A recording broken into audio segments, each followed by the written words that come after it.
martedì 1° ottobre, buongiorno Sicilia, da Angelo Gagliano. Ed Emanuela Corsi, buongiorno. Fra poco andremo da Emanuela per la rassegna stampa regionale e anche quella nazionale, ma intanto un'ultima ora. Oltre 60 poliziotti sin dalle prime ore di questa mattina sono impegnati a Messina nell'esecuzione di un'ordinanza di custodia cautelare in carcere a carico di 9 persone che sono accusate di detenzione e spaccio di sostanze stupefacenti nonché di associazione criminale dedita al narcotraffico. La vendita al dettaglio degli stupefacenti avveniva anche all'interno della casa circondariale di Barcellona Pozzo di Gotto, dove veniva introdotta all'interno di pietanze consegnate ad un detenuto che costituiva il vertice dell'associazione.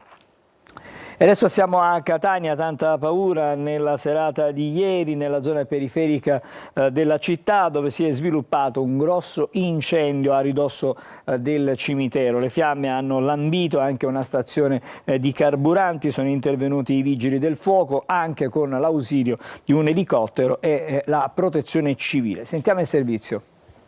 Tanta paura ieri pomeriggio a Catania, a ridosso del cimitero, zona Librino e Fossa della Creta. Un incendio di grosse proporzioni è divampato nel quartiere. Le fiamme si sono subito propagate, bruciando serpaglie e arbusti in una porzione di terreno incolta. Sono intervenuti i vigili del fuoco anche con gli elicotteri che hanno effettuato diversi lanci di acqua. Il traffico, paralizzato, è andato in tilt e chiuse le strade in prossimità del rogo. La potenza delle fiamme ha raggiunto anche una stazione di servizio. Alcuni testimoni hanno raccontato che il rogo potrebbe essere nato nella zona del campo Rom presente nelle vicinanze, per poi propagarsi velocemente. Fiamme e fumo erano visibili da diverse zone della città. Sul posto, oltre ai vigili del fuoco del distaccamento sud di Acireale e di Paternò, i vigili volontari di Lingua Glossa. A supporto anche gli uomini della Forestale della Protezione Civile del Comune di Catania con le autobotti e 2 ambulanze del 118. Le squadre sono state impegnate su più fronti, in via Zaccà e via Madonna del Divino Amore. Per evitare che le fiamme potessero propagarsi fino a dentro il cimitero, i vigili del fuoco hanno lavorato con gli idranti anche dall'interno della struttura, aperta appositamente dal comune. Secondo quanto si è appreso dalla Protezione Civile comunale, non risultano famiglie del rione evacuate. Una situazione tenuta sotto controllo dai vigili del fuoco che hanno evitato col loro intervento, prolungatosi per tutta la notte, che la situazione potesse peggiorare, creando ulteriori danni nel quartiere. Adesso vado proprio da Emanuela Corsi per vedere come stamattina il quotidiano La Sicilia tratta questo tema, questo incendio. Sì, lo troviamo nella pagina di Catania. Incendio minaccia il cimitero monumentale. Vediamo se la regia riesce a farci vedere questa pagina. A fuoco. Scusate, ecco il rogo in un'area già segnalata come a rischio. Il fumo è rimasto a lungo visibile a grande distanza. L'assessore Petralia dice colpa di qualche incivile. Vediamo le parole appunto dell'assessore. Le fiamme non hanno raggiunto le abitazioni, come sentivamo anche nel nostro servizio, anche perché proprio qui avevamo realizzato per tempo i viali tagliafuoco. Probabilmente ha preso fuoco il tratto di campagna che va dal cimitero verso la zona di Fossa della Creta, dove una volta c'erano i campi rom, e sicuramente per colpa di qualche incivile. Quindi queste le parole appunto dell'assessore catanese Petralia. Grazie Emanuela. Restiamo comunque a Catania. Per mesi lo scorso anno seminarono il panico con risse e pestaggi all'ex dogana. 6 componenti del branco sono stati condannati. 6 condanne dai 3 anni ai 5 anni e 8 mesi e 2 assoluzioni. 6 condanne dai 3 anni ai 6 condanne dai 3 anni. C'è qualche problema evidentemente nel filmato, ve lo proporremo fra non molto e saremo nelle condizioni di farlo. Adesso però voltiamo pagina, andiamo alle polemiche sul libro di Brusca.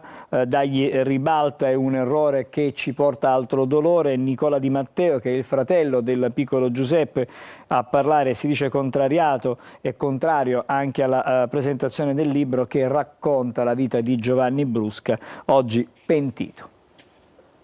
Tito, un libro, è una delle pagine più raccapriccianti della storia di mafia. L'uccisione del piccolo Giuseppe Di Matteo, strangolato e poi sciolto nell'acido per punire il padre Santino, colpevole di aver iniziato a collaborare con la giustizia. A commettere quell'omicidio fu Giovanni Brusca, detto Uverru, il porco. Fu lui a premere il telecomando della strage di Capaci, fu lui a confessare oltre 150 assassini, ma neanche ricordo i loro nomi, dice l'ex mafioso, che dopo 25 anni di carcere è uscito in regime di sorveglianza e si racconta nel libro scritto dal vicepresidente di Libera, Don Marcello Cozzi.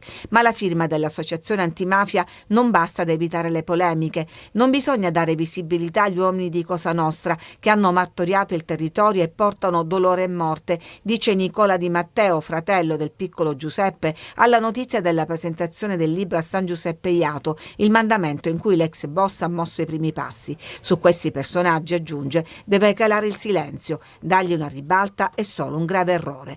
Per il sindaco del comune Giuseppe Siviglia il libro non elogia Brusca e neanche lo riabilita. Brusca rimane quello che è, ma era giusto presentarlo da noi per scuotere le coscienze. A parlare anche Franca in Bergamo, il magistrato della DDA, che quando lo incontrò da collaboratore si rifiutò di stringergli la mano. Il suo racconto può suscitare un comprensibile orrore, dice, ma poi ho potuto apprezzare la sua collaborazione che ha dato un grande contributo processuale. Adesso andiamo proprio da Emanuela per vedere come un po' tutti i quotidiani stamattina, quelli regionali, trattano questo tema. Oggi su tutti i quotidiani si parla appunto della polemica al libro di Brusca, soprattutto per quanto riguarda questa scelta del Comune San Giuseppe Jato di presentarlo. No al libro di Brusca, vediamo sulla pagina di Repubblica Palermo, presentato al Comune. Pensate alle vittime. Il sindaco di San Giuseppe Jato annuncia un incontro sul testo di Don Cozzi.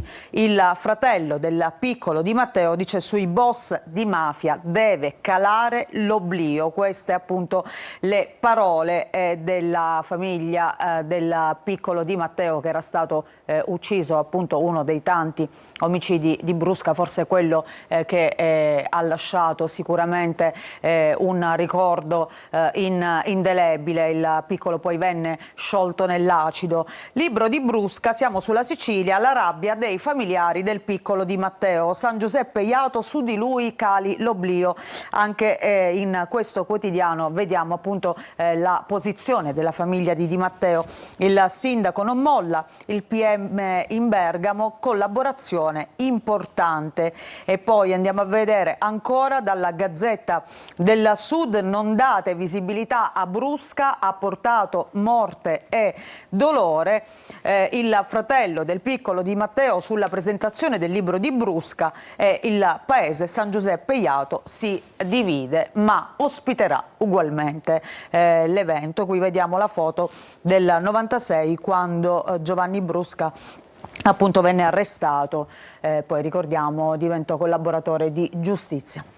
Grazie Emanuela, adesso chiedo alla regia se siamo nelle condizioni di poter recuperare il pezzo sulle condanne per i pestaggi all'ex Dogana.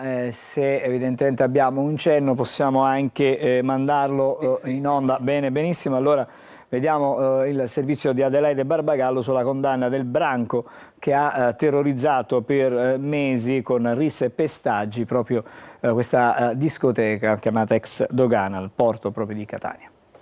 6 condanne dai 3 anni ai 5 anni e 8 mesi e 2 assoluzioni. Questa è la sentenza del gruppo di Catania Ottavio Grasso nei confronti degli imputati coinvolti nell'inchiesta sulle risse e i pestaggi avvenuti all'ex Dogana Club e accusati a vario titolo di estorsione, lesioni e violenza privata con l'aggravante del metodo mafioso. Il gruppo, capeggiato da un quindicenne parente di Andrea Nizza, figura apicale del clan appartenente alla famiglia catanese di Cosa Nostra Santa Paola Ercolano, avrebbe spadroneggiato all'interno del locale con avventori e addetti ai lavori, ingaggiando finte risse per creare disordini ed estorcere entrate e consumazioni gratuite. Per il minore si procede separatamente. Il GUP ha inoltre interdetto i condannati per 5 anni dai pubblici uffici. È stata stabilita una provvisionale di 10.000 euro a titolo di risarcimento per la società che gestisce l'ex Dogana Club, che si è costituita parte civile. L'indagine, coordinata dalla Direzione Distrettuale Antimafia e condotta al nucleo operativo della Compagnia compagnia carabinieri di Catania Piazza Dante ha tratto origine dall'episodio di un violento pestaggio commesso nel febbraio 2023 all'interno del locale. Da questo spunto sono stati ricostruiti, anche con l'acquisizione di filmati estrapolati dal sistema di videosorveglianza della discoteca, altri episodi di violenza avvenuti tra febbraio e giugno 2023. E ora voltiamo decisamente pagina perché parliamo di sport, di calcio. Ieri il Palermo in campo a Bolzano contro il Südtirol, è arrivata la terza vittoria consecutiva in trasferta, 3-1 il risultato finale. Il Palermo si conferma squadra da trasferta, ottiene la terza vittoria di fila lontano dal Barbera ed espugna il Druso con una prestazione che ha cancellato quella opaca di Coppa Italia a Napoli. 3-1 al Südtirol e 3 punti d'oro per la formazione rosanero, adesso seste con un pieno di entusiasmo dopo la vittoria di Bolzano. Dionisi torna al 4-3-3, Leduaron, Henry e Di Mariano in avanti, ritmi bassi all'inizio del match, il Südtirol ha un piglio più aggressivo ma è il Palermo a trovare il vantaggio. Punizione ben battuta da Ranocchi e colpo di testa del difensore turco Bania che porta in vantaggio il rosanero. La partita cambia, i siciliani hanno un'altra marcia e giocano bene sugli esterni. Nel finale di tempo il Palermo è vicino al raddoppio, bella palla di Di Mariano per Henry che non riesce però a controllarla davanti a Poluzzi.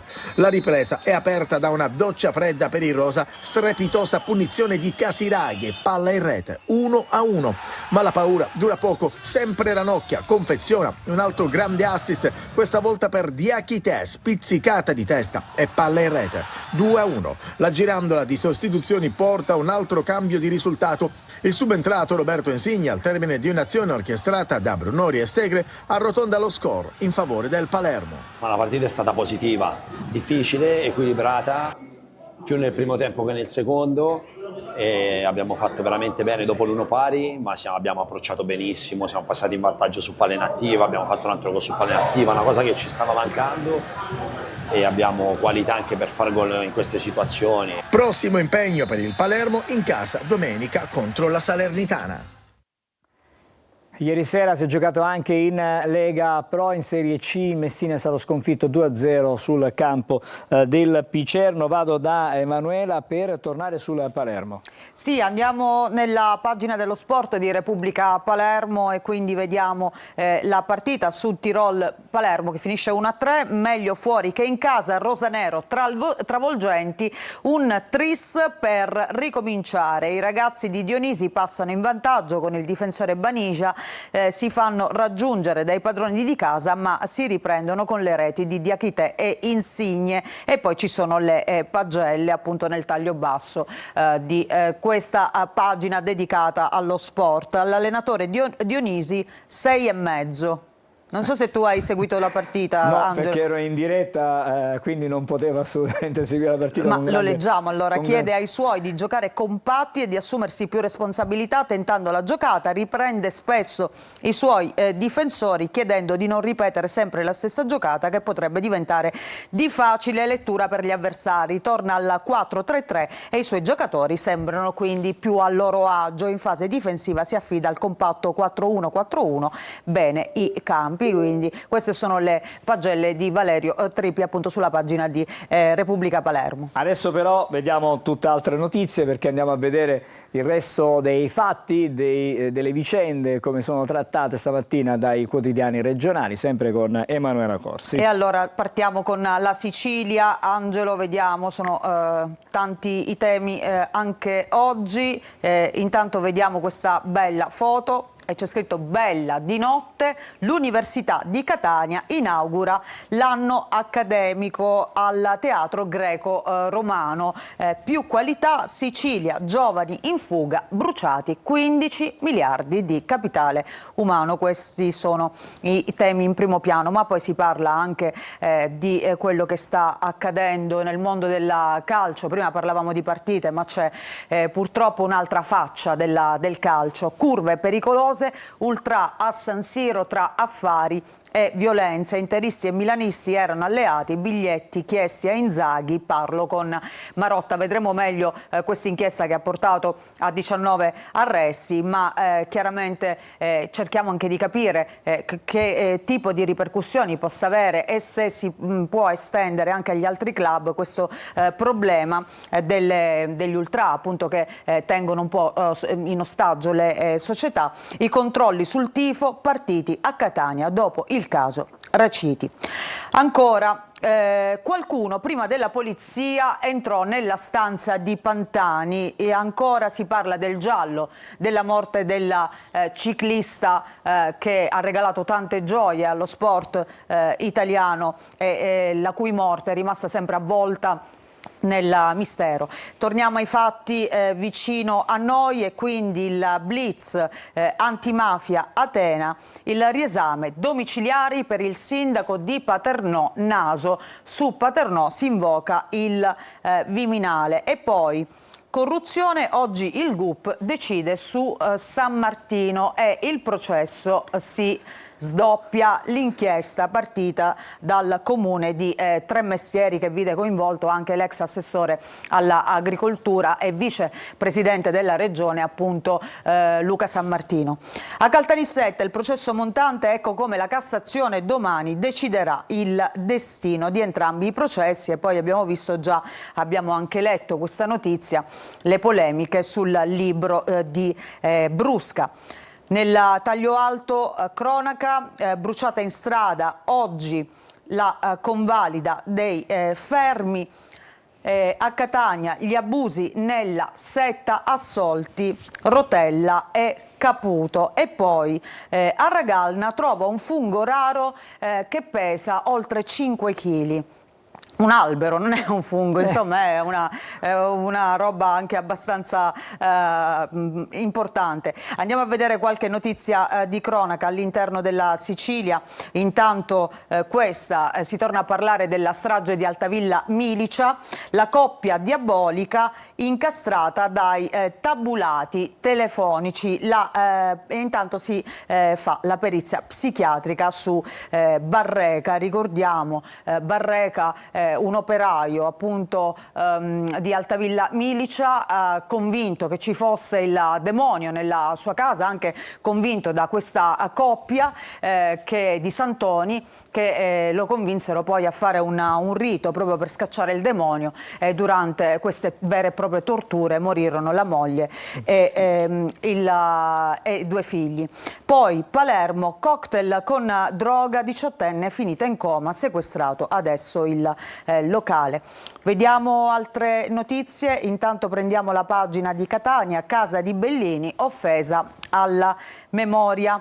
Palazzo Cruillas nascosto dai Deor con fili penzolanti, contatori scoperti e corte malmessa. Da tempo sono previsti interventi di riqualificazione e altri sono stati ipotizzati, ma nel sito vige sempre una situazione di degrado. E poi ancora il dibattito che resta aperto, acceso, archi della Marina, tra chi li difende e chi non ne può più. E appunto in questa foto vediamo questi archi della Marina, un po' simbolo anche di Catania, di quest'area di Catania, che però potrebbero anche essere demoliti. Ancora non si sa, però dicevamo c'è chi è a favore e chi è assolutamente contrario. Vediamo la prima pagina di Repubblica Palermo. Crisi finanziaria e idrica, sotto inchiesta la finanza della regione. La Corte dei Conti indaga sulle tariffe. AMAP nel mirino, Schifani batte cassa con Roma. E poi in retroscena la Giunta affida la causa allo studio legale dell'assessore. La sanità, protesi e rimedi all'obesità, i rimborsi per i pazienti che vanno al nord. E ancora la scuola, boom di domande delle famiglie, ma le mense restano chiuse. Andiamo a vedere questa notizia che riguarda la sanità siciliana, protesi e rimedi all'obesità. Ecco perché i siciliani vanno a curarsi in trasferta. Dove finisce il budget regionale che copre i viaggi della speranza? L'ortopedia al primo posto, mete prevalenti Lombardia, Emilia e Veneto. Lì i costi da rimborsare sono superiori a quelli dell'isola. ancora vediamo, cambiamo anzi giornale perché abbiamo poco tempo a disposizione, quindi vediamo la prima pagina del Giornale di Sicilia. L'Ars è pronta per il voto segreto per lanciare il poltronificio. Il Movimento 5 Stelle riesuma l'aumento degli assessori nei comuni. Oggi il via libera, Schifani, resto contrario, ma il Parlamento è sovrano. E poi cocktail di droghe, in coma a 18 anni, appunto il caso di questa ragazza che era andata in discoteca, le hanno versato della droga nella bevanda ed è finita appunto in coma. Il narcotraffico del clan, 19 condanne. San Lorenzo, sentenza in abbreviato dell'operazione Gold Green, 20 anni ai boss Michele Michalizzi, in 14 invece sono stati assolti. Poi la fotonotizia è dedicata al Palermo che si riscatta e cala un tris al Sud Tirol. Ancora vediamo anche la prima pagina della Gazzetta del Sud, la moltiplicazione degli assessori. Oggi all'Assemblea regionale siciliana il controverso emendamento per allargare le giunte comunali. Renato Schifani contrario, deve fare i conti con un fronte però trasversale. Grazie allora Emanuela. Noi attiviamo e apriamo il primo dei collegamenti della mattinata con le news che riguardano il traffico, la viabilità. Lo facciamo con la Polizia Stradale, il compartimento della Sicilia orientale. Stamattina siamo a Ragusa con il vicequestore, il dottore Angelo Tancredi. Buongiorno a lei. Attendiamo di avere il collegamento. Se non c'è... Buongiorno, ecco, perfetto, la sentiamo intanto, adesso speriamo anche di poterla vedere in video fra non molto. Evidentemente c'è qualche problema di carattere tecnico, se non siamo nelle condizioni in questo momento di... Riuscite a sentirmi? Noi la sentiamo perfettamente, fra poco speriamo di poterla anche vedere. Facciamo così, andiamo in pausa, andiamo in pubblicità, ci ritroviamo subito dopo e riattiviamo il collegamento proprio con la Polizia Stradale.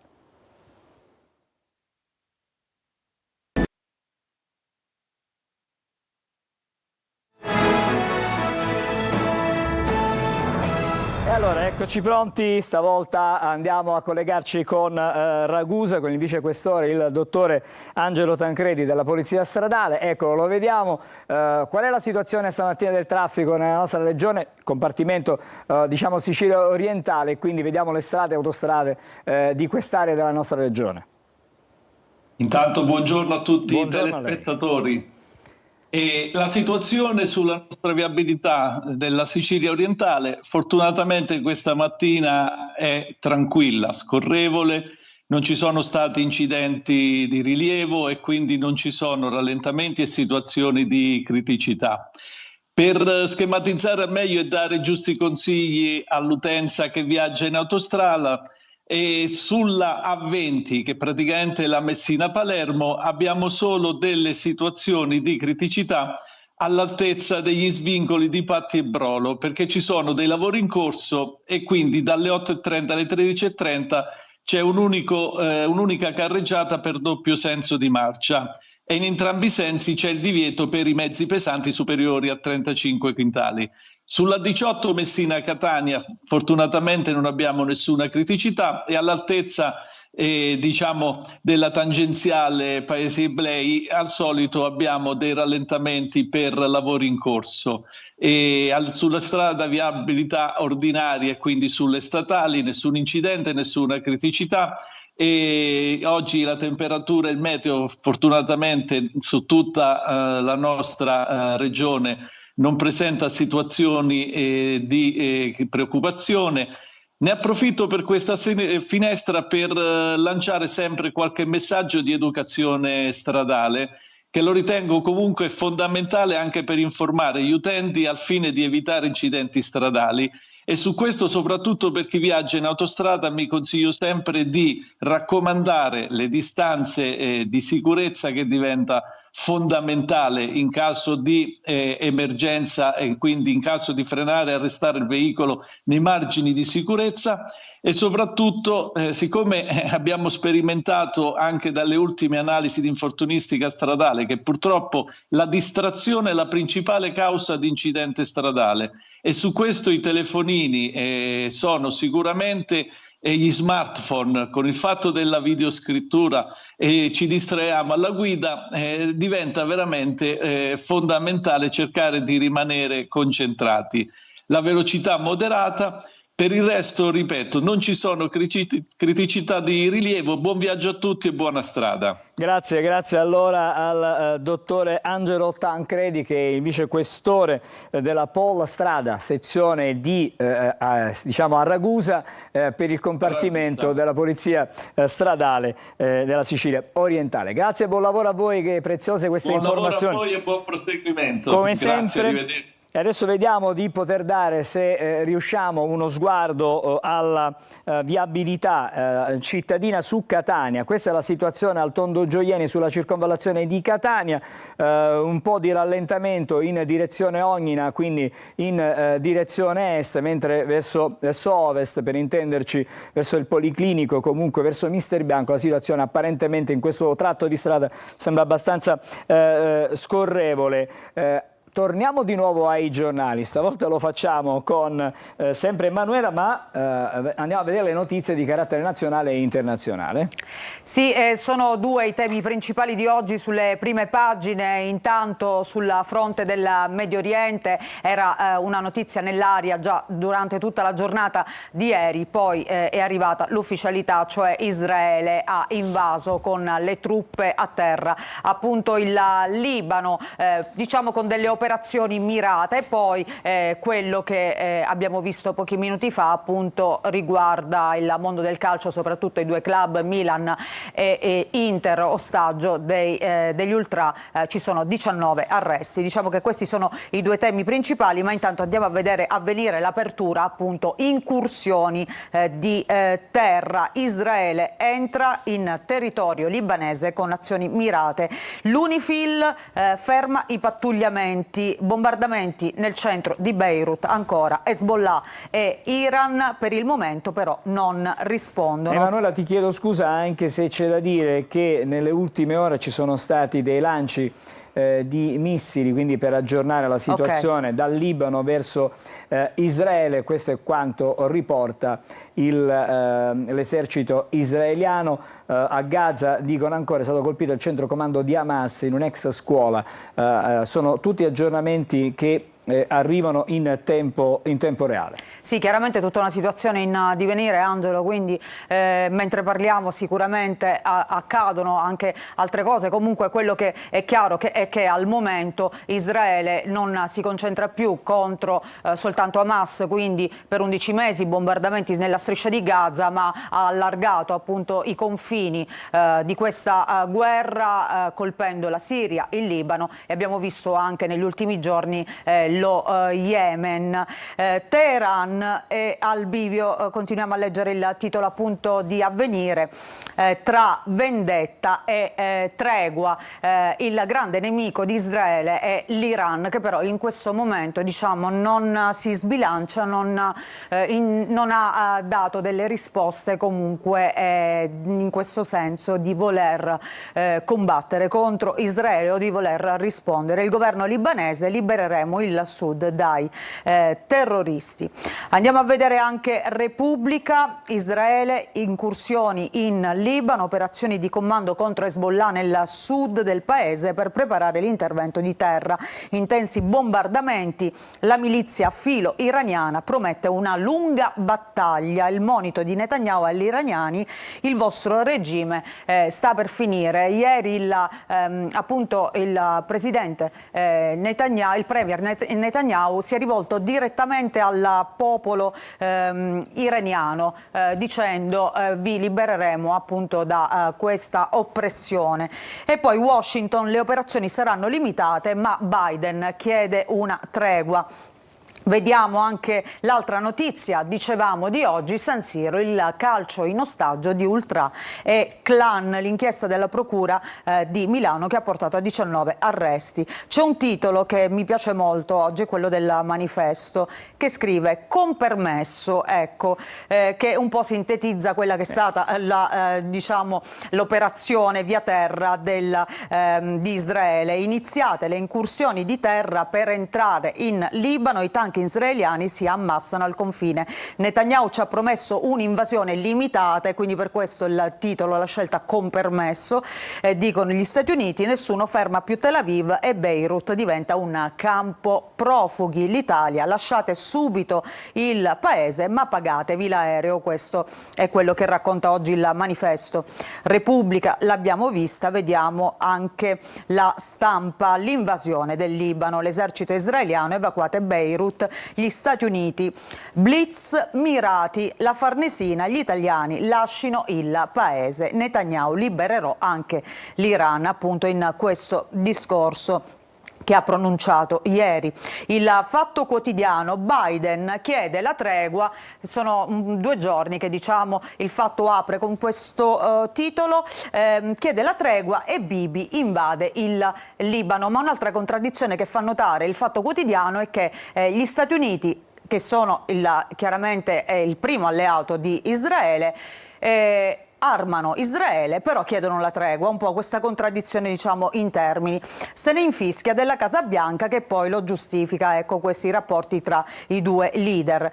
Il Riformista invece pubblica questa foto e scrive "boots on the ground", cioè truppe in campo, Israele verso l'ingresso in Libano, Netanyahu, l'Iran presto liberato. Da oggi il Riformista appunto racconta l'anno trascorso da quel famoso 7 di ottobre quando Hamas colpì Israele causando, ricordiamo, quasi 1200 vittime e ci furono tra l'altro 250 ostaggi. Tutto partì da lì e poi chiaramente nei mesi abbiamo visto come la guerra si sia ulteriormente allargata.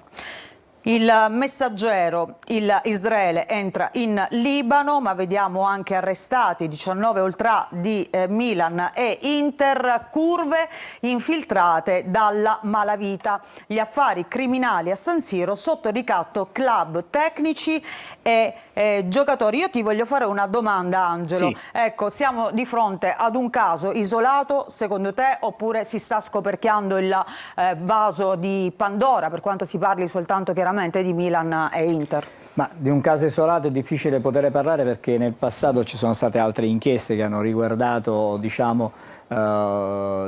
queste infiltrazioni, fra virgolette, non solo della malavita nelle curve, ma anche i rapporti tra le società e gruppi di ultra. Non è certamente la prima inchiesta, bisognerà vedere adesso questa inchiesta a cosa porterà e dove arriverà.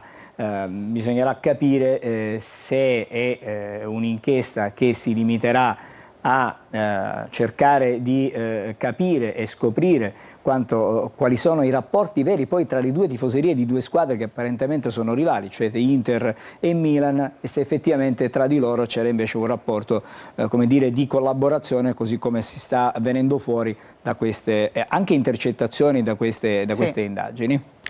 Ok, parliamo anche di un altro caso di cronaca agghiacciante, il delitto di Viadana. Il killer 17enne si era ispirato a una serie TV, lui diceva sarò Brian di Dexter.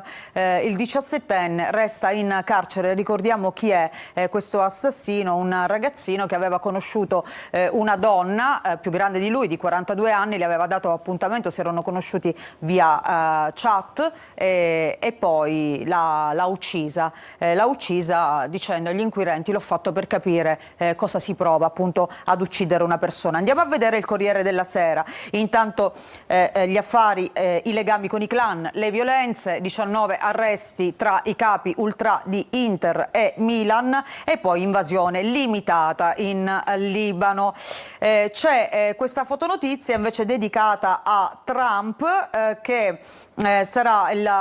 non lui chiaramente, ma la sua vita sarà raccontata in un film. Attacca, nega le sconfitte, il film sul giovane Trump. The Apprentice arriva nei cinema, lo staff di Donald però dice sono falsità quelle che vengono raccontate. Velocemente resto all'interno del Corriere della Sera per raccontarvi gli ultimi sviluppi di alcuni casi di cronaca. Intanto questa appunto del 17enne che ha detto: così ho ucciso Maria, con una mossa da wrestling.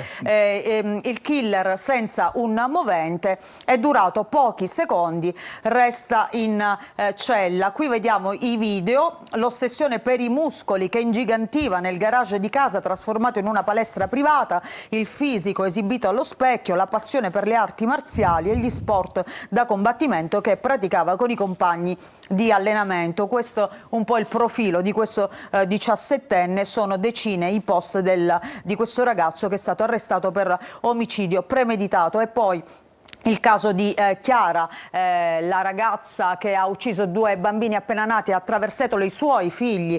Chiara non può stare con i genitori, lei si trova agli arresti domiciliari, ma la procura chiede invece che venga tradotta in carcere. Grazie Emanuela. Più avanti torneremo di nuovo da te per altre notizie dai quotidiani. Adesso noi guardiamo le previsioni meteo e dopo il primo degli ospiti di questa mattina parleremo di bonus Natale, così è stato definito, ma cercheremo di capire meglio di cosa si tratta. Tutto questo fra pochissimo. Ben ritrovati ai nostri telespettatori da Vanessa Minotti di Trebi Meteo. Contesto instabile al nord e su parte del centro, specie in Toscana, per la giornata di martedì, più soleggiato invece altrove. In dettaglio in Sicilia ci attende una giornata di martedì con sole ovunque protagoniste, cieli sereni o poco velati. Ventilazione a tratti sostenuta con mare localmente fino a mosso. Per quanto riguarda il contesto climatico, il clima appunto sarà nel complesso mite con valori fino ai 26-27 gradi. Poi per quanto riguarda la giornata di mercoledì, il contesto resterà per lo più invariato, non mancheranno ancora una volta ampie schiarite con sole protagonista, in particolar modo nelle ore pomeridiane. Venti deboli a tratti moderati con mari calmi o poco mossi, temperature massime che non subiranno particolari variazioni e anzi a tratti tenderanno ad aumentare con punte fin verso i 30 gradi su alcune località. Per tutti i dettagli c'è il sito e l'app di Trebi Meteo. Potrei dirvi che stiamo per tornare su Antenna Sicilia e Telecolor. Potrei dirvi che ricomincia Isola Verde. Potrei dirvi che ancora abbiamo tanti luoghi meravigliosi da visitare, tante storie di grandi personaggi siciliani da raccontare. Insomma, potrei dirvi che ci sono imprenditori da raccontare, potrei dirvi che ci sono strade da percorrere, montagne da scalare, fiumi da guardare. Potrei dirvi che Isola Verde sta per tornare, sì, su Antenna Sicilia e Telecolor, ma non ve lo dico, è perché ve l'ho già detto. Vi aspetto. Isola Verde, la Sicilia delle cose belle. Buongiorno Sicilia, allora adesso parliamo del bonus Natale, così viene chiamato perché nei giorni scorsi la Commissione Bilancio e Finanze del Senato ha approvato tra i vari emendamenti del decreto Omnibus questa misura, una misura che mette in campo per quanto riguarda il governo circa 100 milioni di euro. Che cos'è questo bonus intanto? Cerchiamo di capire perché non è per tutti. Intanto, mettiamo subito in chiaro determinate cose. Il bonus che cos'è e come si potrà ricevere? Allora, il bonus è una misura che verrà elargita con la 13ª, con la mensilità appunto di dicembre e che viene rivolto alle persone, alle famiglie coniugate. Ha dei parametri che riguardano il reddito, quindi è possibile riceverlo da quei nuclei familiari che hanno almeno un figlio e che quindi possono percepire l'indennità, ma che non possono avere un reddito al di sotto degli 8.500 euro e al di sopra dei 28.000 euro. Quindi c'è un range. Ne stiamo parlando con Rosaria Leonardi, che è segretario confederale della CGIL di Catania. Che cosa significano questi paletti? Allora, se uno è troppo povero, diciamo così, non può riceverlo. Se uno guadagna più di 28.000, è troppo ricco, non lo può ricevere. Quindi è una fetta limitata di lavoratori che potrà ricevere questo bonus. Infatti noi già ci siamo espressi sulla discriminazione che c'è all'interno di questo bonus, perché è una misura che va soltanto da alcune famiglie, esclude proprio i più incapienti, che sarebbero quelli che avrebbero maggiore necessità invece di ricevere un aiuto, ma soprattutto all'interno di questa misura c'è anche una forma di concezione. Noi cogliamo una forma di concezione che ha il governo nei confronti della famiglia, perché lascia da parte i conviventi, lascia da parte chi non ha figli, e quindi questo significa che e lascia da parte anche chi lavora, nel senso che a parità di reddito, se ci sono due coniugi che lavorano, non hanno diritto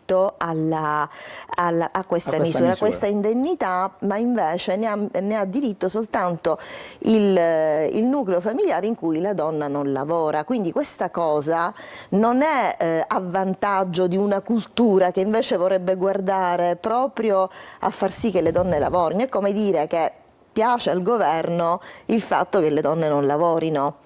Adesso faccio un'osservazione, non voglio fare l'avvocato di nessuno, ma non è che questa misura è parametrata in questo modo perché poi le risorse non ci sono e allora si sono messe così tanti paletti per cui dice limitiamo, abbiamo questo budget e riusciamo a coprire una certa fetta, diciamo, di...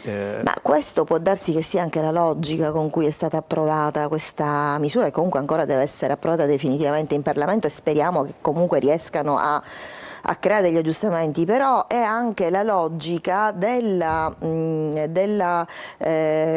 bonus, che è una logica contro cui noi non siamo d'accordo. La CGIL ha più volte espresso la insussistenza di questi bonus.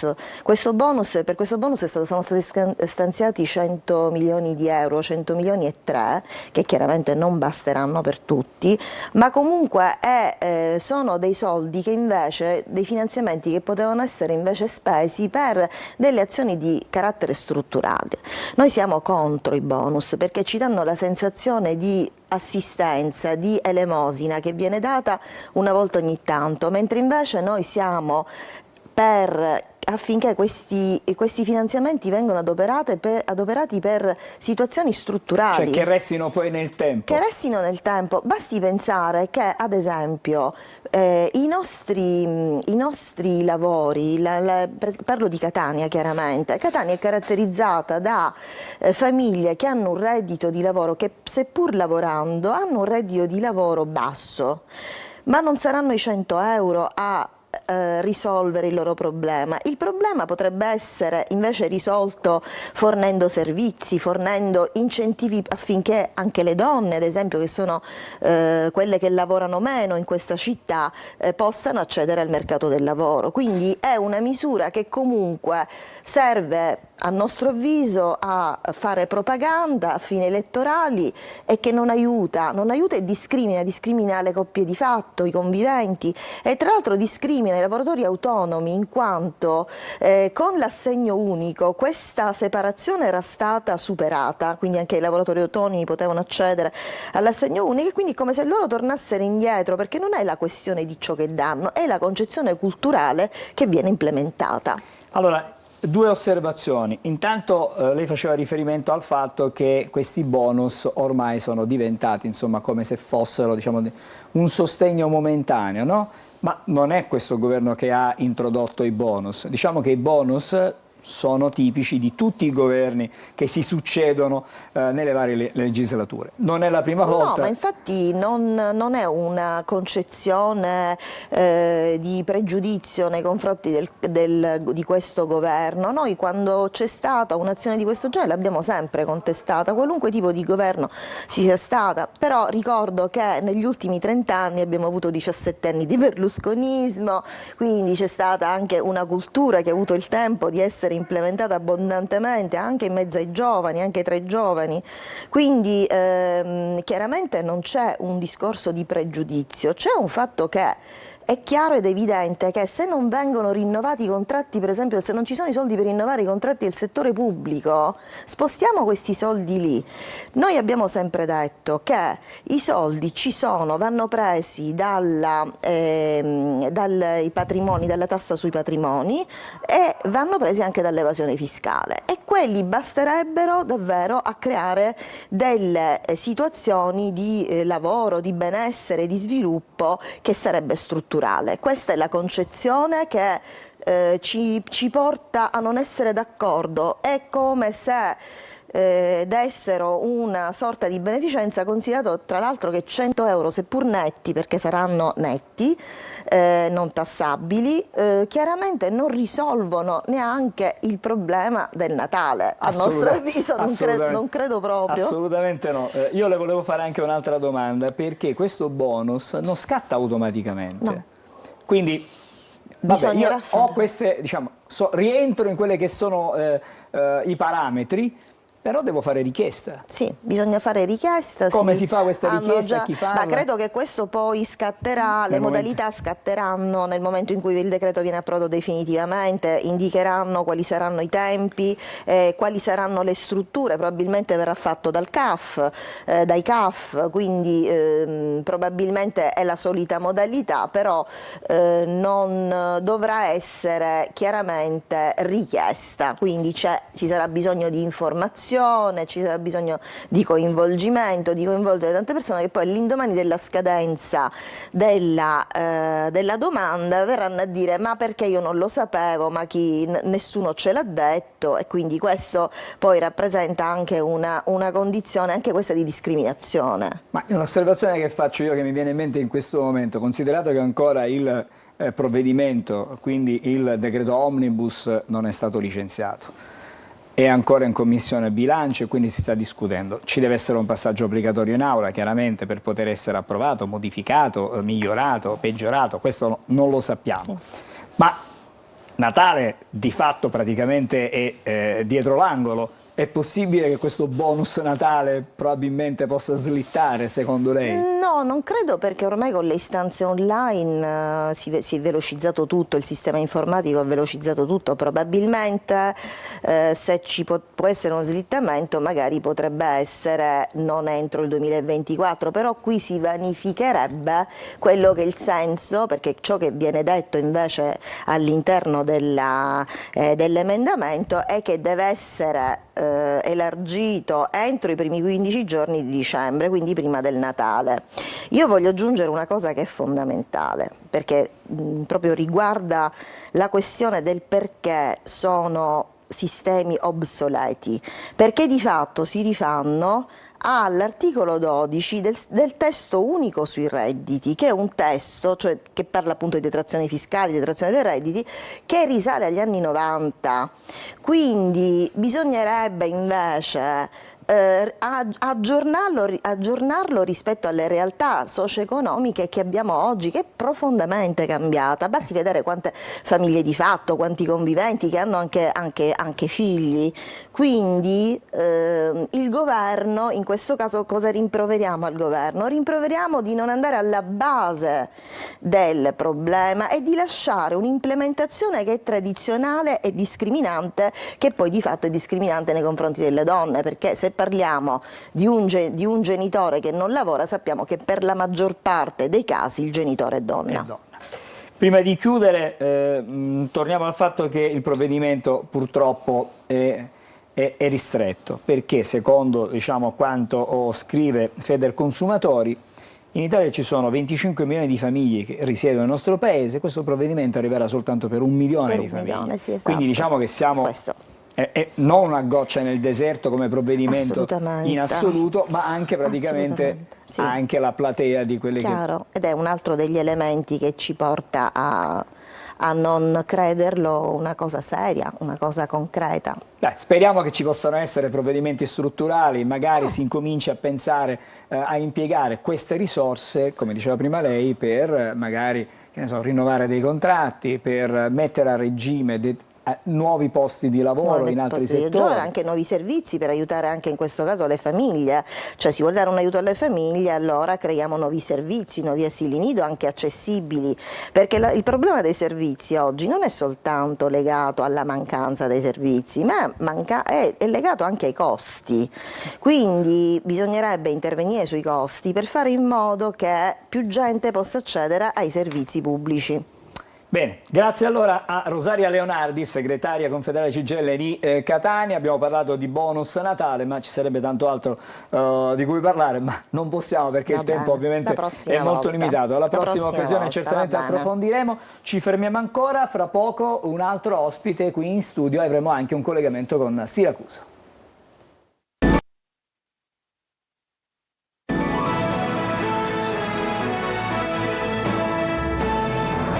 Bentornati a Buongiorno Sicilia. In studio con noi c'è Angelo Barone, buongiorno. Buongiorno. Che è il presidente della consulta nazionale del distretto dei distretti del cibo, quindi sono tanti distretti, adesso li scopriremo. E vado anche a salutare a Siracusa il nostro Francesco Aloi che è con Emma Messina. Buongiorno. Ciao Angelo, buongiorno Sicilia, siamo qui noi. Se vuoi ci addentriamo subito nel cuore oppure... Arriviamo da te fra un attimo con Emma, che è una studentessa modello che ha vinto anche un premio importante legato anche al G7. Intanto cerchiamo di capire cosa sono i distretti del cibo. Ma i distretti del cibo sono stati riconosciuti dal nostro legislatore e poi dal governo nazionale e quindi dalle regioni come lo strumento per progettare e programmare lo sviluppo territoriale sostenibile, quindi affrontare i temi della sicurezza alimentare, dello spreco alimentare, del rendere le nostre comunità più inclusive da questo punto di vista, perché se vogliamo realizzare lo sviluppo sostenibile deve raggiungere i tre obiettivi, sia quello economico, ambientale, ma soprattutto quello sociale, che ci sia una ricaduta su tutti gli attori. Quindi il distretto deve svolgere questa funzione nei territori di aggregare tutti gli attori in un progetto comune. Questo è lo spirito e a livello nazionale già ci sono oltre 200 distretti del cibo. E noi come consulta nazionale il lavoro che stiamo facendo è quello di metterli in rete, farli lavorare per fare sistema. Questo è l'obiettivo principale. E io le faccio una domanda: nella nostra regione quanti sono i distretti? I distretti del cibo riconosciuti nella nostra regione sono 7, che comprendono sono sparsi in tutto il territorio della regione siciliana, di cui 4, ben 4 hanno partecipato al primo bando sui distretti del cibo e stanno avviando, già sono in corso, investimenti per oltre 50 milioni di euro proprio verso lo sviluppo sostenibile dei nostri territori. Per quello che capisco non sono legate alle province, ma i distretti... No, sono legate ai territori. Faccio un esempio: il mio ha un carattere un po' più regionale perché è un distretto che aggrega le filiere e i territori. Io sono presidente del distretto del cibo e delle filiere dei territori di Sicilia in Rete. C'è un distretto ad esempio che raggruppa un'area ben definita, il distretto del sud-est, come c'è il distretto biomediterraneo dei Monti Sicani, come c'è sono delle aree geografiche ben delimitate dove i nostri distretti operano, sia in Sicilia che a livello nazionale. Allora, e in questi distretti, in maniera piuttosto agevole, si muovono i ragazzi, perché adesso magari uno pensa, dice, ma i ragazzi con il cibo, magari mangiano cibo spazzatura, fast food, cibo... Invece i ragazzi pare, per quello che viene fuori dal G7, siano particolarmente attenti a cosa mangiamo, come lo mangiamo, perché lo mangiamo e quando lo mangiamo, per fare qualche osservazione. Tant'è che la nostra ospite, che è Emma Messina, che si trova a Siracusa con il nostro Francesco Aloi, ha vinto con un suo articolo un premio proprio legato al G7, i punti di vista del G7, diciamo così. Vorrei iniziare io con una domanda, poi lascio a te la parola chiedo scusa Francesco.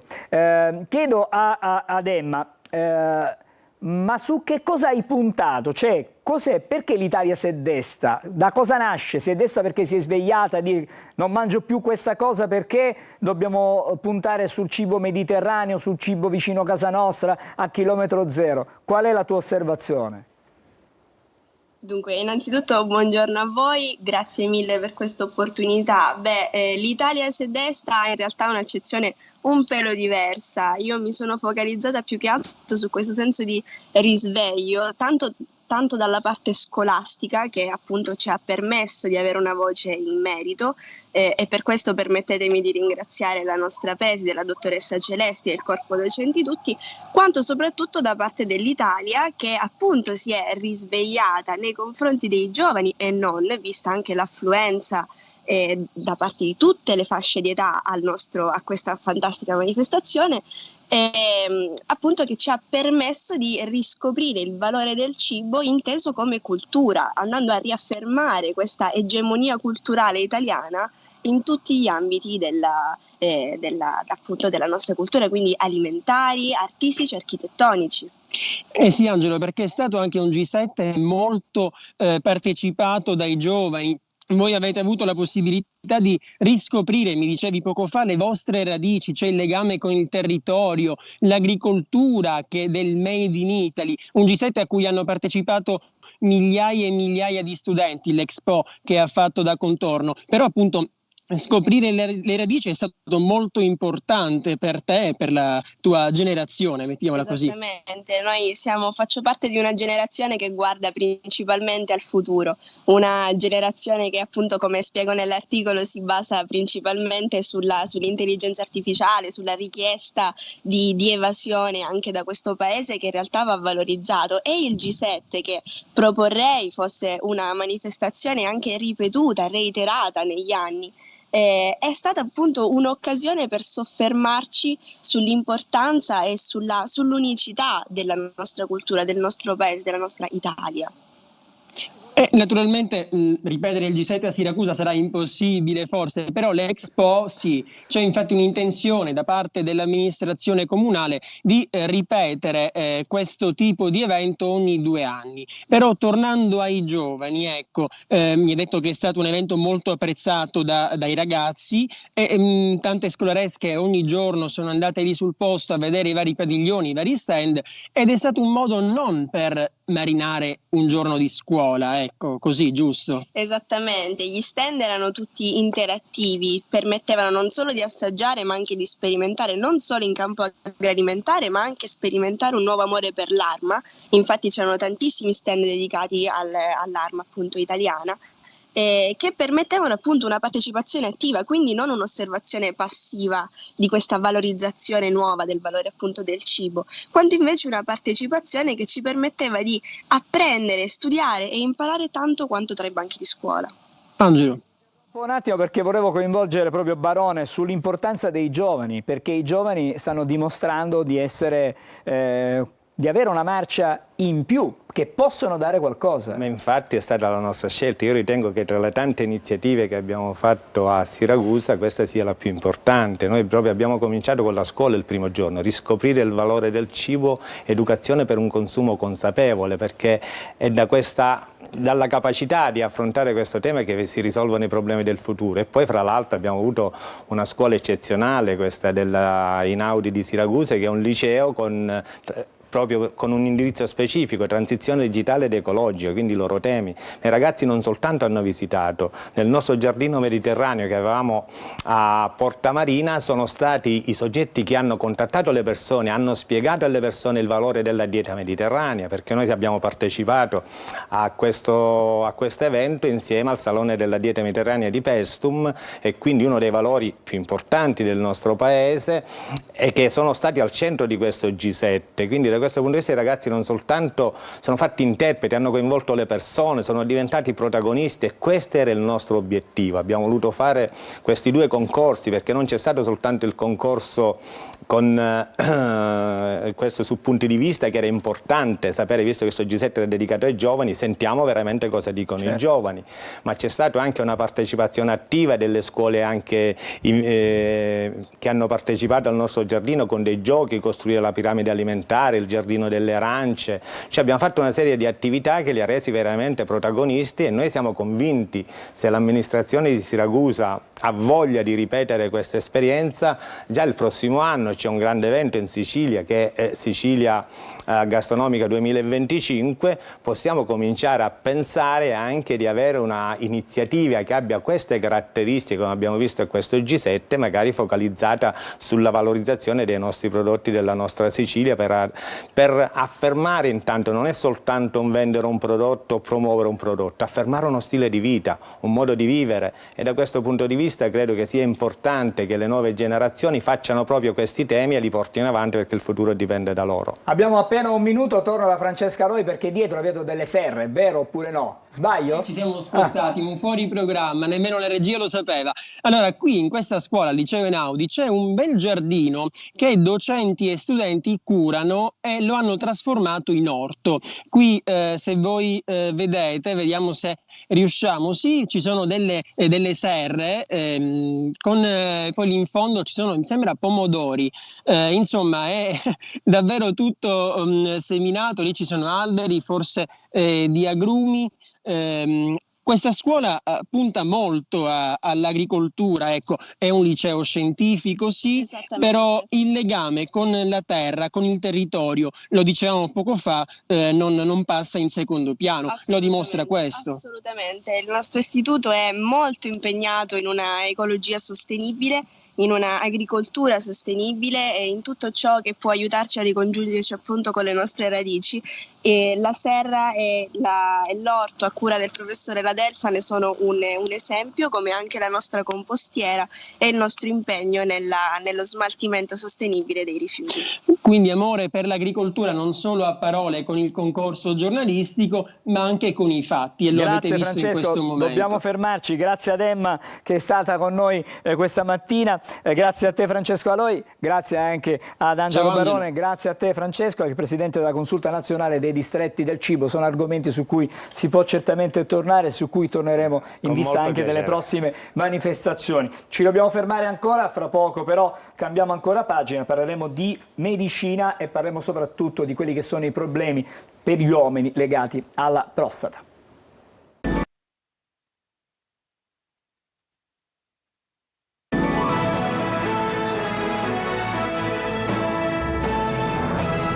Insieme a Buongiorno Sicilia do il benvenuto al professor Rosario Leonardi, buongiorno. Buongiorno a lei. Urologo, che ci darà adesso qualche spiegazione in più rispetto a quelle che sono anche le nuove tecnologie che servono per alcune patologie, perché partiamo dall'iperplasia prostatica benigna che incide purtroppo sulla è vita una di tutti patologia sì, molto diffusa, addirittura si parla di un'incidenza che è solo inferiore al diabete, quindi veramente i numeri stanno crescendo e crea chiaramente grossi problemi agli uomini, perché mentre nel passato era una patologia dell'anziano, oggi è una patologia anche del giovane adulto. Crea problemi nella quotidianità, perché crea problemi nel dover necessariamente recarsi in bagno più volte, crea problemi del sonno, quindi alzate notturne, alterazione del testosterone, c'è tutta una situazione che va affrontata in maniera adeguata.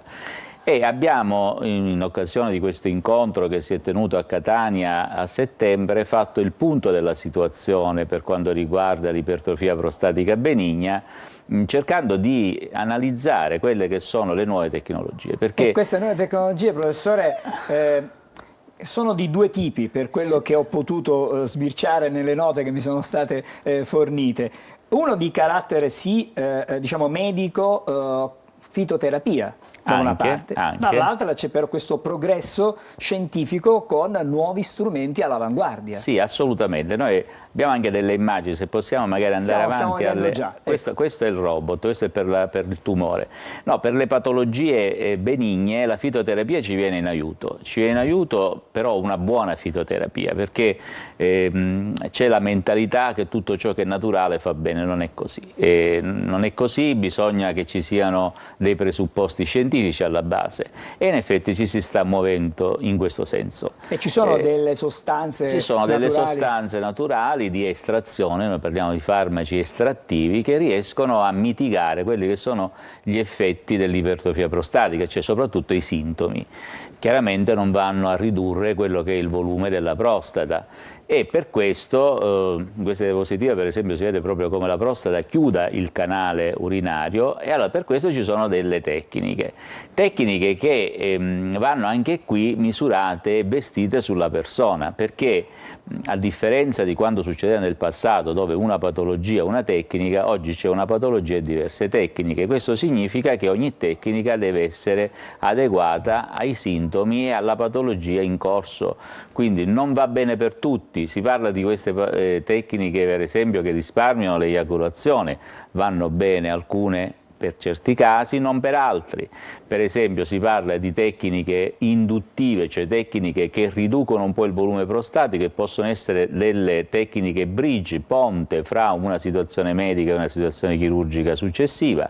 Ci sono tecniche anche avanzate come la tecnica laser, la LEST, della quale ho spesso parlato anche in questa sede, che invece ha addirittura un'azione di debulking, cioè di togliere tessuto e quindi di essere definitiva pur rispettando quelle che sono le funzioni sessuali. Quindi ogni cosa va vestita, e quello che è emerso è l'importanza della giusta comunicazione col paziente, cioè il paziente deve sapere cosa fa e deve sapere i limiti della tecnica che viene adottata. Poi sarà una scelta consapevole, ma deve saperlo. Professore, io volevo accendere un faro su un fatto. Lei diceva prima che adesso sono i giovani adulti a soffrire spesso di queste patologie. C'è un disagio sessuale, ed è quello probabilmente per i ragazzi, perché a 35-40 anni, si è giovanissimi, che soffrono, che hanno questo problema, diventa davvero un grande disagio. Sì, diventa un disagio perché il non avere una, come dire, possibilità di risolvere in maniera adeguata un bruciore nell'urinare, una frequenza nell'urinare, crea quella malessere che poi si traduce anche in un disagio sessuale. Disagio sessuale che significa non essere al massimo delle proprie funzioni anche in età giovanili. Quindi curare la prostata anche nelle forme infiammatorie, per esempio, significa aiutare anche questi giovani nelle patologie che creano sulla sfera sessuale. Ci sono tecniche nuove, le accennava prima, una di queste, lei prima forse l'ha accennata, si chiama LEST. LEST, sì. Cerchiamo di capire che cosa fa. LEST, dico, è un acronimo che significa Leonardi, perché l'ho inventata io questa tecnica, Ejaculation Sparing Technique, che è una tecnica che ha il compito di disostruire in maniera definitiva questo canale, quest'uretra che è stata ostruita, compressa dalla prostata ipertrofica, rispettando determinate strutture che stanno alla base della funzione eiaculatoria. E questo è importante perché sì, è vero che la potenza è l'elemento che è indispensabile per un rapporto di coppia, ma oggi le coppie, come sappiamo, spesso si creano anche in età avanzata, dove l'elemento diciamo, emissione del liquido seminale può essere utile non solo per quanto riguarda la bontà del rapporto, ma anche per la procreazione, perché spesso diciamo coppie che si riscommettono, no, a 50 anni con una partner più giovane hanno anche questa esigenza. E che parlavo anche di tecniche bridge come per esempio la TPLA o il Rezum, eccetera. Queste sono tecniche che sicuramente nell'immediato possono dare un beneficio, ma non possono essere comunque paragonate a tecniche di debulking, cioè tecniche che asportano, che tolgono il problema. Quindi, ripeto, dicevo prima, parliamone col paziente, cioè non vendiamo cose che poi magari non hanno un risultato voluto da parte del paziente, perché altrimenti poi si crea quel contenzioso che è sgradevole per il medico ma anche per il paziente. Qualche consiglio invece per fare in modo, certamente non è risolutivo, però cercare di allontanare quanto più possibile questi disturbi. Certo, penso che lo stile di vita da questo punto di vista sia importante. Aiuta molto perché la prostata risente dello stato di irritazione del basso tratto dell'intestino, quindi tutte quegli alimenti che creano una congestione a livello del retto, per esempio gli alcolici, le sostanze speziate, i caffè in eccesso, oggi ne prendiamo tanti, forse ne dovremmo prendere di meno, creano chiaramente una irritazione in quel tratto, e siccome le vie di scarico, io dico le fognature per capirci, della prostata e del retto sono uguali, spesso dei batteri possono risalire questi condotti e quindi colonizzare la prostata, che dà alimento ai batteri, perché la prostata in effetti ha una funzione, quella di produrre un liquido che aiuta gli spermatozoi a sopravvivere nelle vie genitali femminili. Quindi i batteri trovano gli vanno al supermercato e da lì non escono, perché chiaramente trovano alimenti per loro molto graditi e gradevoli. Allora, siamo quasi in chiusura del nostro incontro, però possiamo dire quando va fatto un controllo? Ma il controllo va fatto sicuramente a 50 anni, ma io direi anche prima, perché abbiamo parlato del cancro della prostata, che è un problema molto serio, è il primo tumore per l'uomo, quindi ha superato la vescica, ha superato il polmone, quindi è il tumore del maschio. E i controlli vanno fatti a 50 anni, ma se c'è una familiarità farli prima, perché scoprire che c'è un tumore in una fase iniziale significa o fare una sorveglianza attiva, quindi seguirlo, perché non sempre sono talmente aggressivi da dover essere affrontati chirurgicamente, o fare una terapia mini-invasiva con il robot. Abbiamo parlato anche della chirurgia robotica, che oggi è una realtà anche a Catania, quindi voglio dire, noi la facciamo. Che è una grande precisione, no? Assolutamente sì, perché in pratica permette di vedere il campo ingrandito in 3 dimensioni 5 volte, quindi possiamo risparmiare strutture come lo sfintere, che è utilissimo indispensabile per la continenza, e soprattutto i fasci vascolonervosi sono quelli che portano vasi, quindi sangue, nervi, quindi impulsi nervosi per la potenza sessuale. Quindi ecco, la prevenzione sempre è l'elemento vincente, per una prevenzione chiaramente di secondo livello, quindi prevenire una patologia che potrebbe progredire in una situazione tale dove la mini-invasività poi non ha più i risultati che noi ci aspettiamo.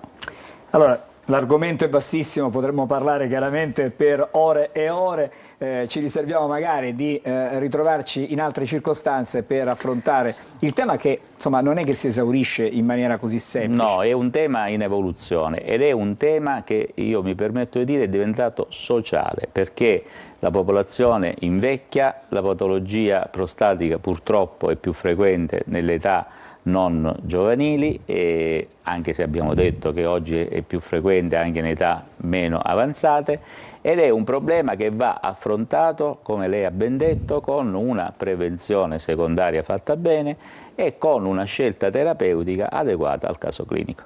Grazie, grazie al professore Rosario Leonardi, urologo, che ci ha spiegato il mondo, insomma, anche diciamo, scientifico, con cui ci bisogna confrontarsi e rapportarsi per trovare anche un miglioramento nella nostra vita quotidiana, no? Perché dalla ricerca poi si hanno dei benefici, soprattutto in campo medico. Buon lavoro, dottore, professore. grazie a lei e un saluto ai telespettatori. Noi ci fermiamo, fra poco vediamo le pillole di Almanacco, fra poco guarderemo le stelle come ogni mattina con Marco Amato.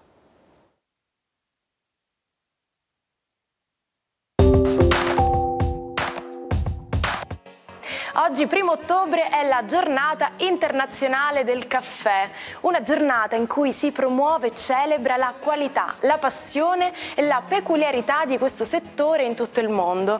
Ogni giorno nel mondo si consumano oltre 2,25 miliardi di tazze di caffè. L'Organizzazione Internazionale del Caffè ha stabilito il lancio della prima giornata internazionale a Milano nel contesto di Expo Milano 2015 il 1° ottobre. Ogni anno vengono organizzati numerosi eventi, dibattiti, spettacoli e mostre a cui partecipano addetti ai lavori ed esperti di tutto il mondo. Sapete cos'è la CPU di un computer? La CPU è il cervello del computer ed analizza i segnali in ingresso da tastiera o dal mouse, inviando dei segnali in uscita al monitor, agli altoparlanti o alla stampante. I modelli più veloci utilizzano 2 o 4 CPU contemporaneamente e sono detti dual core o quad core. Il computer più veloce del mondo esegue 93 milioni di miliardi di calcoli al secondo.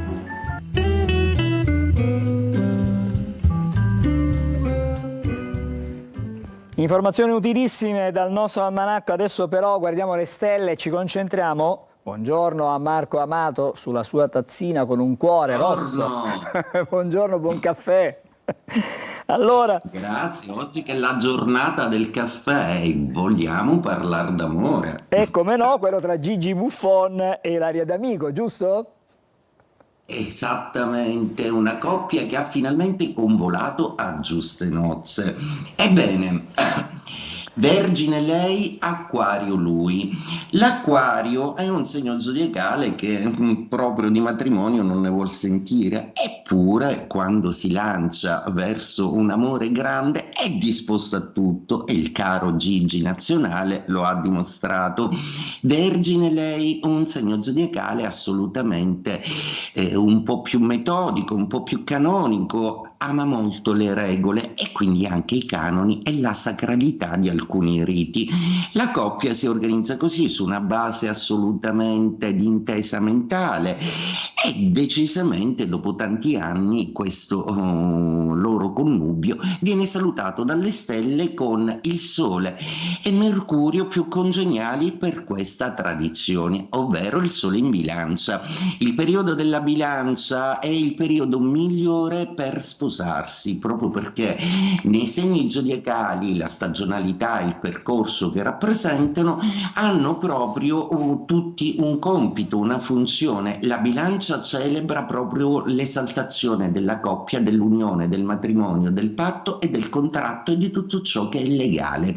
Quindi non potevano scegliere periodo migliore e quindi facciamo gli auguri a questa coppia, il cui matrimonio viene salutato anche come testimone niente meno che dalla signora Monica Bellucci, proprio una bellissima bilancia italiana che si accompagna a questo evento niente meno che a Tim Burton, una robina così, insomma, per salutare e celebrare questo matrimonio e questo amore splendido a cui tutta l'Italia fa gli auguri. Quindi viva il periodo della bilancia, viva i matrimoni e in bocca al lupo a tutti quelli che hanno la forza di investire in questa direzione. Oggi luna in Vergine, una luna un po' polemica, una luna un po' critica, ma che porta molto bene ai segni zodiacali di Toro, Capricorno e Vergine. Quindi i Terra oggi sono in pole position, assolutamente fortunati e assolutamente più emotivi e compensati. Se va bene ai Terra, chiaramente ci sono due segni d'acqua a cui andrà sicuramente bene, quindi il Cancro e lo Scorpione, che trovano questa luna in una posizione di trigono. Per il Cancro parla d'amore, mentre invece per lo Scorpione parla di amicizie e nuovi incontri. Chiaramente se la luna in Vergine è opposta ai Pesci, quindi i Pesci oggi potrebbero avere un po' una forte incidenza emotiva della cosa. Le lune di Terra chiaramente rallentano un po' l'elemento aria, quindi per quello che riguarda i Gemelli è una luna di quadratura, quindi una luna un po' antipatica, un'emozione, un'emotività che potrebbe dare dei blocchi, mentre invece l'Acquario è abbastanza distante da tutto questo, anzi utilizzerà questa luna per pensare in una maniera più leggera, più smarcata. La Bilancia invece si deve occupare di questioni economiche in quanto ed emotive, perché la luna è in 12ª casa. I Fuoco cosa fanno? Ariete deve decisamente pensare a sistemare delle questioni che hanno a che fare col patrimonio e l'eredità con questa luna di oggi, questioni familiari. Leone deve decidere di gestire un po' meglio lo stato familiare e attenzione alle spese, mentre invece il Sagittario, che ce l'ha anch'esso di quadratura, deve un po' fare pace con delle decisioni a un bivio su cui non si decide. E detto questo, viva l'amore, viva il caffè, buongiorno Sicilia. Grazie Marco, una buona giornata anche a te. Vado di nuovo da Emanuela Corsi per qualche pillola dei giornali. Sì, la pagina di spettacolo del Corriere della Sera, ecco qui, lo vediamo, Ligabue, che per festeggiare i 30 anni della famosissima Certe Notti ha pensato bene di fare un mini concerto in autogrill sulla A18 nell'autogrill dell'area di sosta di Fiorenzuola d'Arda. Eccolo qui, una foto appunto di Ligabue che dice: ritorno a Campovolo, tour nei teatri e appuntamento a giugno. Il futuro, un sacco di canzoni ma ne butto tante. E poi lui dice in questa intervista: andremo andrei a Sanremo per cancellare quell'esibizione sul trono, non so se te la ricordi, tu ne hai seguiti tanti comunque di Sanremo dal vivo, ricordiamolo, quindi lui entrò vestito da re con il mantello, lo scettro, la corona, insomma per qualcuno era un po' un atto, un gesto di megalomania. Lui ha detto no, volevo soltanto essere ironico, quindi vorrebbe ritornare a Sanremo un po' per diciamo riabilitarsi, sì. Per riabilitarsi dopo quella esibizione. E poi dobbiamo dire purtroppo addio al cantante, attore Chris Christopherson, che è morto ieri a 88 anni. Il ribelle country che conquistò Hollywood. Qui lo vediamo assieme a Barbara Streisand in uno dei tanti remake del film È nata una stella. Questa è la copertina del disco È nata una stella, ma lui è stato uno degli attori. Loro sono stati una delle coppie di questo film che ultimamente conosciamo con Bradley Cooper e Lady Gaga. Bene, okay? grazie Emanuela, domani mattina con te. Noi ci fermiamo, vi lasciamo con Samuele Bersani, una scoperta di Lucio Dalla, una delle canzoni più belle che Samuele Bersani ci ha regalato, che è Giudizi.